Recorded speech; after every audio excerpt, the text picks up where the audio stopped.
Hi, and welcome to this YouTube channel. My name is Barbara, and I want to share with you my experience of entering into the world of Nad Yoga, which means union through sound, in the form of Dhrupad. So this channel is for you. It's for you to see and hear one person's experience of exploring in the very initial stages right now this form of classical North Indian music. I'm very new to this journey. I started vocal lessons with my teacher, Madhuvanti Murali Mohan, in May of 2020, so about 10 months ago now. And I started learning the Rudravina about 5 weeks ago. So I'm just a beginner, but I thought that my experiences could be inspiring. If I can enjoy this music and learning this music, anybody can. So I hope you will find things here that inspire you to explore Dhrupad.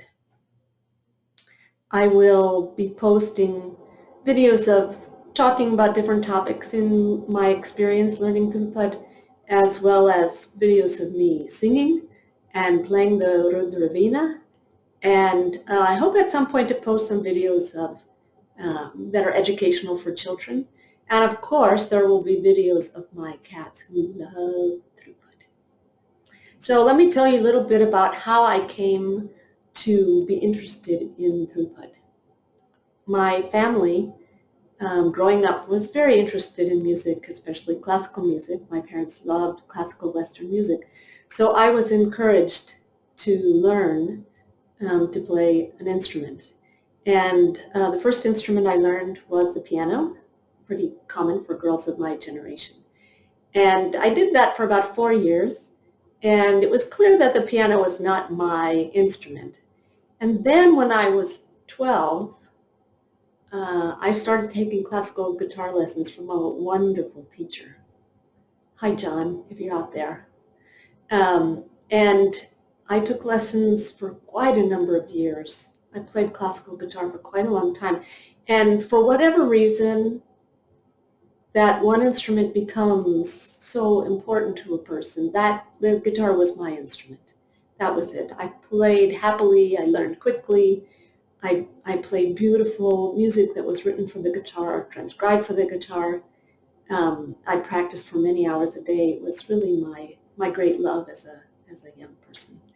And after a few years, I got a Renaissance lute so that I could play some of the early music that I loved on the original instrument.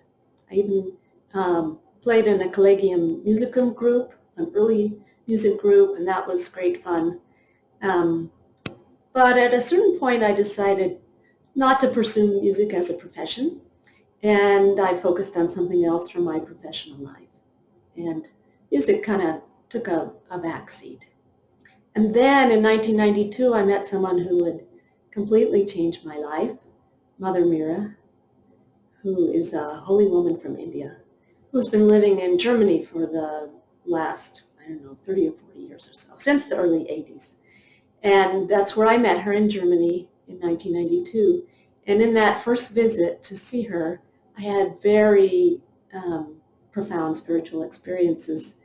And that just changed my focus completely. My life became very much inward focused, and I started meditating and chanting and doing japa.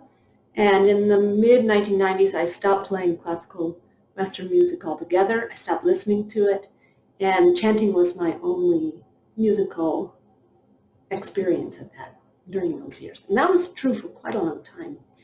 And then in 2013, I had a little pause from work. And for whatever reason, again, I don't know why these things happen, I decided it would be fun to learn classical North Indian flute, bansuri, in a kind of Kayal style. And I found this beautiful teacher in Karnataka, Venugopal Hegde. And I took lessons with him for 7 years, and I hope to study the flute again. It's a beautiful instrument. But again, clearly not my instrument. I really had a lot of challenges learning. But I'm so glad I did, because that music also gave me a foundation for understanding a little bit of Dhrupad when I came to that. So how did I come to Dhrupad? So in 2017, I was, listening to YouTube clips, as we do, and I love Hindustani music, so I came across some clips of Dhrupad singing, and I love that very much. It was so meditative. I would just meditate listening to that music.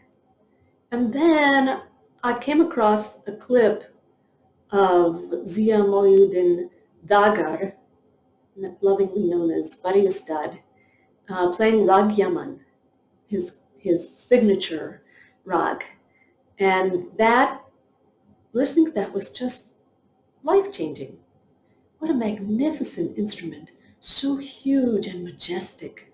And the sound just penetrated my heart.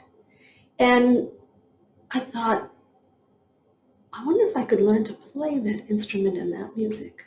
I had so many questions. Was anybody playing anymore? Was anybody making that instrument?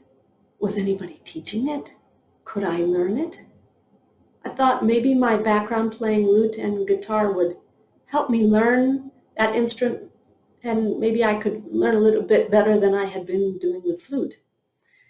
So I started doing some internet research, as we do, and I found out that there is someone in North America, Jeff Lewis, who plays and teaches Rudravina in Dagarvani style Dhrupad, so of the Dagar family. Just exactly what I wanted to do. And I wrote to him, and he very kindly wrote back and said I could visit him in Seattle and, try playing this instrument.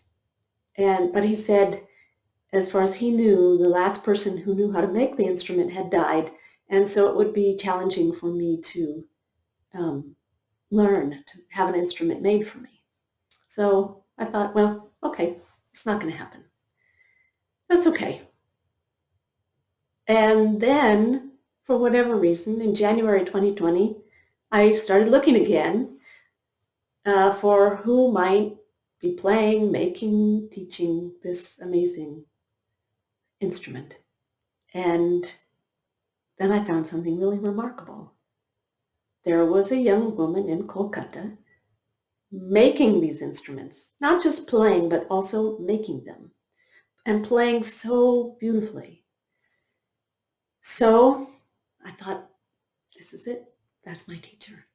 So I contacted her and asked if she would make me a veena, and as we call them, and also be my teacher. And I was so happy that she wrote back and said yes. And then the pandemic came. And for various reasons, she was not able to make the veena. So we started in January, months started going by.